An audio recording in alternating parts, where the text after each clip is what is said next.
सूत जी बोले। वैश्य ने मंगलाचार कर अपनी यात्रा आरंभ की और अपने नगर की ओर चल दिए। उनके थोड़ी दूर जाने पर एक दंडी वेशधारी श्री सत्यनारायण ने उनसे पूछा, हे साधु, तेरी नाव में क्या है?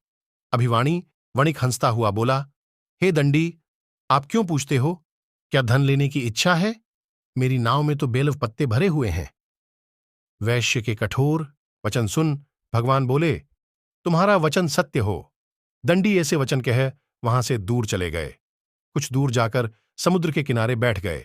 दंडी के जाने के बाद साधु वैश्य ने नित्य क्रिया के पश्चात नाव को ऊंची उठते देखकर अचंभा माना और नाव में बेल पत्ते आदि देख वह मूर्छित हो जमीन पर गिर पड़ा। मूर्छा खुलने पर वह अत्यंत शोक में डूब गया। तब उसका दामाद बोला कि आप शोक न मनाएं, यह दंडी का शाप है, इसलिए हमें उनकी शरण में जाना चाहिए, तभी हमारी मनोकामना पूरी होगी। दामाद की बात सुनकर वह दंडी के पास पहुंचा और अत्यंत भक्तिभाव नमस्कार करके बोला, मैंने आपसे जो जो असत्य वचन कहे थे उनके लिए मुझे क्षमा दें। ऐसा कह कहकर महान शोकातुर हो रोने लगा। तब दंडी भगवान बोले, हे वणिक पुत्र, मेरी आज्ञा से बार बार तुम्हें दुख प्राप्त हुआ है, तू मेरी पूजा से विमुख हुआ। साधु बोला, हे भगवान, आपकी माया से ब्रह्मा आदि देवता भी आपके रूप को नहीं जानते, तब मैं अज्ञानी कैसे जान सकता हूं? आप प्रसन्न होइए, अब मैं सामर्थ्य के अनुसार आपकी पूजा करूंगा। मेरी रक्षा करो और पहले के समान नौका में धन भर दो।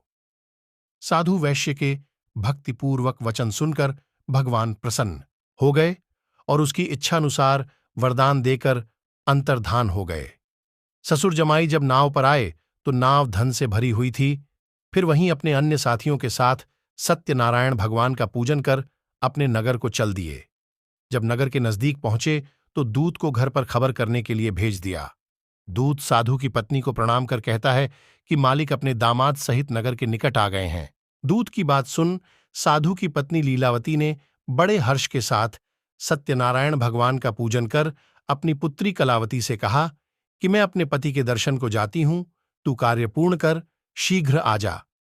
माता के इसे वचन सुन कलावती जल्दी में प्रसाद छोड़ अपने पति के पास चली गई। प्रसाद की अवज्ञा के कारण श्री सत्यनारायण भगवान रुष्ट हो गए और नाव सहित उसके पति को पानी में डुबो दिया। कलावती अपने पति को वहां ना पाकर रोती हुई जमीन पर गिर गई। नौका को डूबा हुआ देख व कन्या को रोता देख साधु दुखी होकर बोला कि हे प्रभु, मुझसे तथा मेरे परिवार से जो भूल हुई है उसे क्षमा करें। साधु के दीन वचन सुनकर श्री सत्यनारायण भगवान प्रसन्न हो गए और आकाशवाणी हुई, हे साधु, तेरी कन्या मेरे प्रसाद को छोड़कर आई है, इसलिए उसका पति अदृश्य हो गया है। यदि वह घर जाकर प्रसाद खाकर लौटती है तो इसे इसका पति अवश्य मिलेगा। इसी आकाशवाणी सुन कलावती घर पहुंचकर प्रसाद खाती है और फिर आकर अपने पति के दर्शन करती है।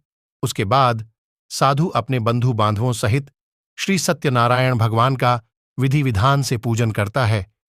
इस लोक का सुख भोग वह अंत में स्वर्ग जाता है।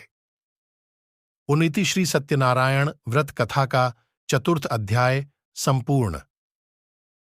श्रीमन्न नारायण नारायण नारायण, भजमन नारायण नारायण नारायण। श्री सत्यनारायण भगवान की जय।